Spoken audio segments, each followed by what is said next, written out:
très heureux de vous retrouver pour la principale édition de la soirée. Voici les titres.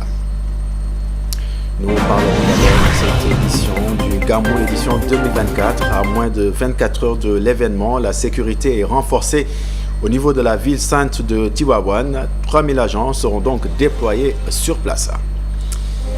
Pendant ce temps, à Medina Baye, les travaux d'assainissement commencent à produire les résultats escomptés. C'est d'ailleurs les populations de la localité qui le renseignent. Elles disent ne plus dépenser de l'argent pour l'amélioration de leur cadre de vie. Et précision avec Sékou Diallo dans quelques minutes. Et puis en politique, l'Alliance pour la République se projette. Ses membres se disent prêts à imposer une cohabitation à l'Assemblée nationale au soir du 17 novembre, date choisie d'ailleurs pour les législatives anticipées après la dissolution de cette institution. Sur cette actualité, justement, Seydou Gueye et compagnie expliquent qu'il s'agit d'une violation de la loi. Les précisions à suivre dans cette édition.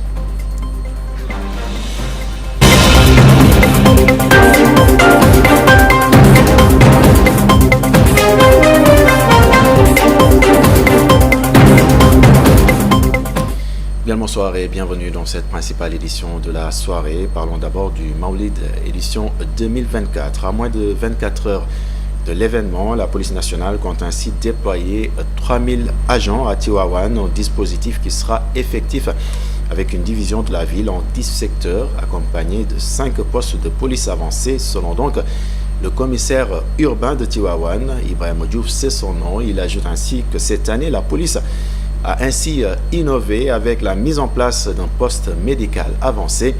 Suivant ces précisions au micro de Alioune Sow et Mafalfala. Suivant un dispositif qui déploiera au plan humain 3000 fonctionnaires de police en civil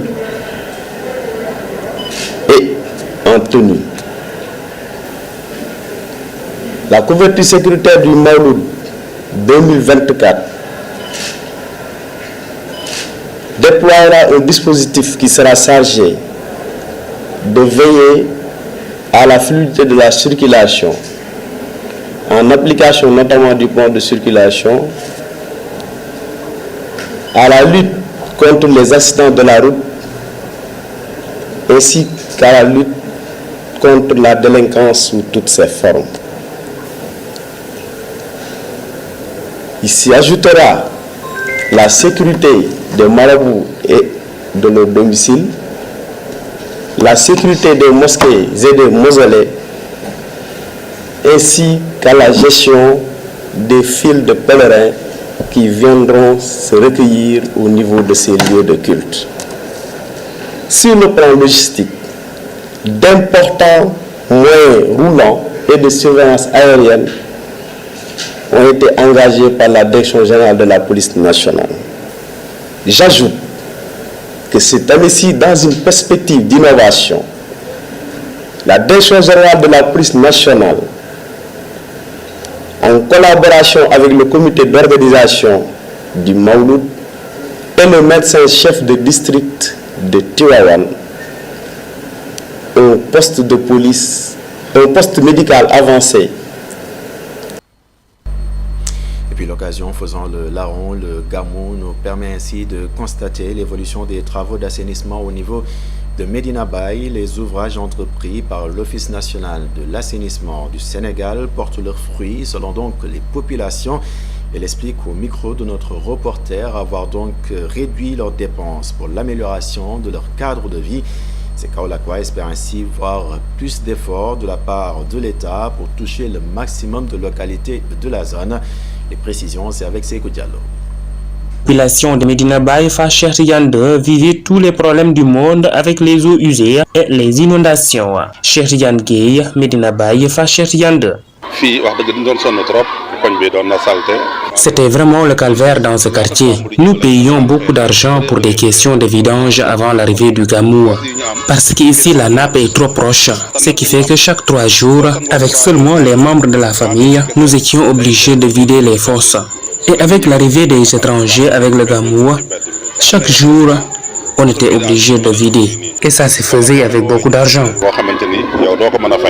Mais aujourd'hui, la situation a complètement changé avec les ouvrages de l'ONAS. Depuis l'arrivée de l'ONAS, le quartier est bien propre. Il y a vraiment une civilisation ici. Et c'est grâce à l'ONAS. Chaque vidange, je paye minimum 35 000 francs CFA. Même situation à Darou Rahmati. Aïda Sohna habite ce quartier. Chaque année, je payais environ 50 000 francs pour des questions de vidange. Mais maintenant, on ne paye presque rien. Nous voulons juste que l'autre quartier soit raccordé. ONAS continue de faire des extensions du réseau dans d'autres quartiers, au grand bonheur des populations kaolakoises. Pendant ce temps, le troisième forage de Thiénaba a été mis en service. Il s'agit là d'une vieille doléance des populations de la ville. Le directeur général de l'Office national, des forages ruraux, donc s'est rendu sur place en cette veille de Gamou pour constater de visu la mise en service de l'ouvrage construit dans le cadre de la coopération sino-sénégalaise. Nous suivons ces précisions. Il s'appelle Ahmad Diaye, c'est lui bien sûr le directeur de l'OFOR. Spécifiquement ici à Thiénaba, donc sur la phase préparatoire, donc les ouvrages ont été déjà maintenus. Donc le forage, les châteaux d'eau, les groupes électrogènes, on a fait l'entretien, on a vu quelques parties du réseau qu'on est en train d'entretenir. Mais aussi sur Thiénaba, il n'y a que 2 forages qui sont fonctionnels et que la population a augmenté drastiquement. Donc il fallait ajouter un 3e forage qu'on a démarré depuis très longtemps, mais avec 2 tentatives qui n'ont pas pu réussir. Mais par la grâce de Dieu, aujourd'hui, la 3e tentative a réussi. Donc c'est le forage qu'on vient de visiter, qui va renforcer la capacité de production donc, au niveau de Thiénaba. Donc ça veut dire que nous aurons un Gamou au niveau de Thiénaba, normalement où il n'y aura pas. Le branchement n'attendait que ma venue. Donc dès que dans les 2 heures qui suivent, maximum d'ici 17 heures, donc le branchement sera fait et l'eau sera distribuée dans le réseau normal de Thiénaba. L'autre dispositif qu'on a mis en place, c'est des camions citernes.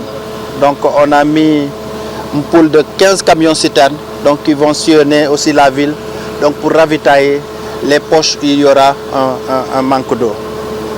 À part les camions citernes, il y aura aussi des bâches à eau.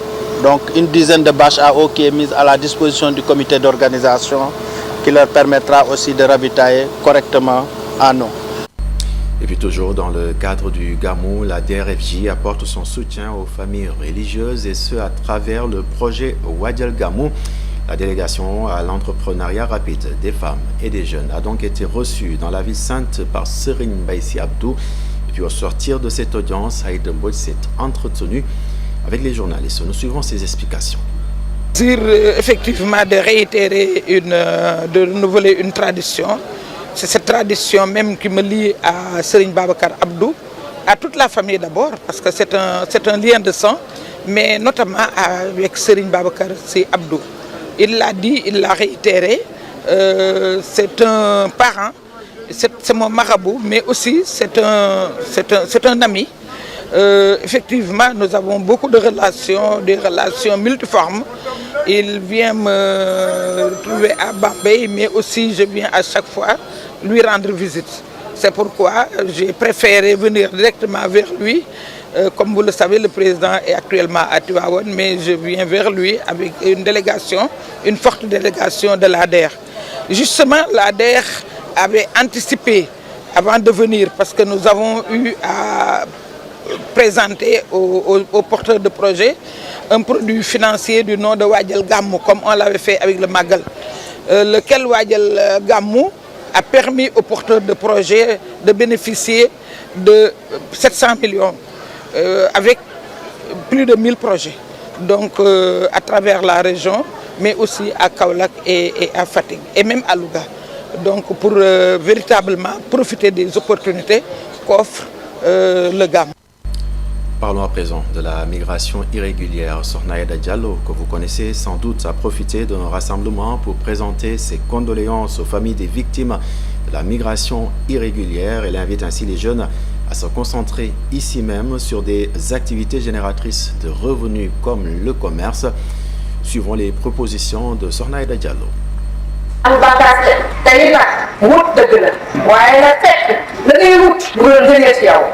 La mer n'a pas de branches sur lesquelles s'appuyer. C'est un devoir de chercher à s'en sortir, mais on ne doit pas aller à sa perte. Allez demander un visa. Ainsi, vous irez dans les règles. Je vous répète ce que Serigne Béthio vous a toujours dit, c'est-à-dire le recours à la pirogue n'est pas la solution. Il faut le dire. Ne soyez pas pressés. Je vous déconseille fortement de prendre la mer. Ne vous aventurez jamais à envisager ce voyage. Les parents de celui qui meurt au cours d'un voyage à travers les pirogues sont perdants et celui-ci ne gagne rien en mourant. Peut-être que s'il était resté au pays, il pourrait utiliser l'argent qu'il a dépensé pour faire du commerce. Ici, à Darussalam, je peux citer des personnes qui ont réussi dans le commerce international alors qu'ils ont commencé par une petite affaire. Il n'est jamais trop tard et il ne faut pas minimiser ses atouts. Avec un petit commerce, on peut réussir de grandes choses. La pirogue n'est pas la solution. Ressaisissez-vous.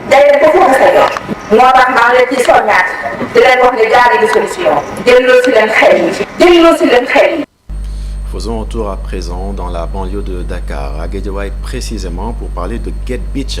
C'est un projet du consortium Jeunesse Sénégal.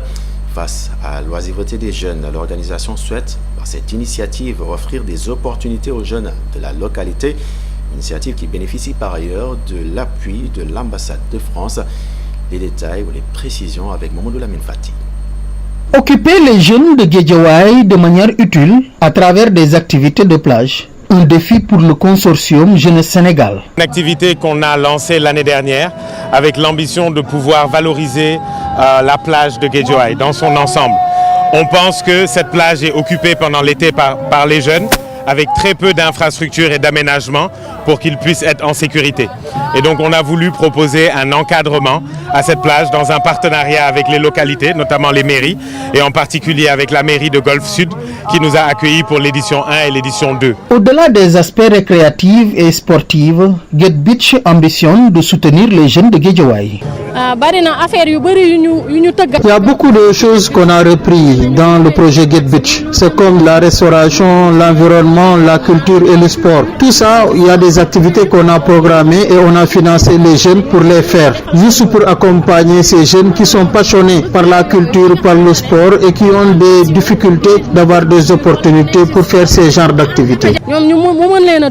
Pour Ambroise Pierre, représentant de l'ambassade de France au Sénégal, soutenir la jeunesse est un pilier majeur du partenariat avec le consortium. Soutenir la jeunesse, c'est aussi soutenir l'accès au sport, l'accès à la culture, l'émancipation par le jeu et puis l'accès à l'emploi. Et en fait, c'est à tous ces derniers points que le consortium Jeunesse Sénégal répond à travers le projet Get Beach. Pour pérenniser le projet Get Beach, le consortium Jeunesse Sénégal souhaite obtenir une autorisation temporaire afin de mieux accompagner les jeunes sur le long terme. Et puis pour garantir la pérennité du programme Get Beach, les membres du consortium Jeunesse Sénégal souhaitent ainsi obtenir de l'État une autorisation temporaire d'occupation au niveau de la plage, mais la mairesse de Golfe Sud, qui était sur place, a décidé tout bonnement de refroidir leurs ardeurs. Khadija Mayekor Diouf est tout simplement contre cette idée. Elle a fait un plaidoyer en faveur des collectivités territoriales sur la question. Suivant les explications de Khadija Mayekor Diouf. Faire un plaidoyer pour prendre le contre-pied du consortium et leur dire que actuellement nous on pense que les collectivités locales que nous sommes devront prendre le leadership. Pourquoi? Parce que je pars du principe que les collectivités locales doivent aujourd'hui jouer pleinement leur rôle en termes de valorisation de tous les espaces qui sont sur nos territoires et surtout en partenariat avec les autres entités que peut être le consortium. Donc c'est beaucoup plus facile pour nous en tant que collectivité locale de porter et d'être accompagnés par le consortium. Et c'est vraiment le modèle, le business model que moi je propose à mes partenaires qui sont derrière moi. Pourquoi? Parce que je dis aujourd'hui que les plages que nous avons ne peuvent plus être privatisées ou données à des entités qui en font usage. bien que c'est pour valoriser, mais le plus important aujourd'hui, c'est que les maires, les exécutifs qui sont sur les territoires, par rapport à tout ce qu'ils ont comme compétences, puissent permettre en fait la mise à disposition à travers les autorisations que l'État pourra leur donner, parce que l'entité, elle reste, quel que soit notre mandat. Nous partons, mais l'entité qui est la collectivité locale de Golfe Sud va rester. Une bonne transition pour parler de politique. La dissolution de l'Assemblée nationale à la veille de la déclaration de politique générale du Premier ministre Ousmane Sonko n'est ni plus ni moins qu'une violation de la Constitution. C'est selon l'Alliance pour la République. En conférence de presse hier, Seydou Gueye et compagnie parlent de parjure pour qualifier l'acte posé par le chef de l'État. Les apéristes annoncent par ailleurs être sur le pied d'imposer la cohabitation au niveau de l'Assemblée nationale aux prochaines législatives prévues donc le 17 novembre prochain. Suivons les détails de leur conférence de presse avec Khadija Ndadjoufa. Pas de déclaration de politique générale du Premier ministre Ousmane Sonko et l'Assemblée nationale dissoute, une violation de la Constitution, dénonce l'Alliance pour la République. En fixant ainsi la date de la DPG au 13, alors qu'il avait déjà sollicité l'avis du Conseil constitutionnel pour une possible dissolution le 12 septembre, le président de la République est dans un jeu trouble de banalisation de sa signature et de banalisation de l'institution présidentielle. Cette mesure, prise en représailles de la décision souveraine des représentants du peuple, est encore une manière inélégante de violer la Constitution. Ces derniers dénoncent un parjure face au déroulement des faits, accompagné d'arguments jugés inconsistants. C'est très grave. Parjure la def, te parjure ci wolof mooy wor. Après la dissolution de l'Assemblée nationale, une date est fixée pour les législatives. Avec qui l'APR compte-t-elle se présenter le 17 novembre? Seydou Gueye apporte des réponses. C'est de travailler à la constitution d'une coalition, cette fois-ci électorale, de l'opposition la plus large possible, qui pourrait engager des acteurs de l'opposition à la recherche d'une victoire pour le bien-être des Sénégalais, avec cet impératif d'imposer la cohabitation pour respecter la trajectoire de développement du Sénégal. Pour les législatives, l'Alliance pour la République compte mettre le paquet pour imposer la cohabitation à l'Assemblée nationale au soir du 17 novembre. Élément qui marque donc le point final de cette édition. Merci de l'avoir suivi. Excellente soirée, excellente suite des programmes sur la télévision d'ici et d'ailleurs, et surtout, prenez bien soin de vous.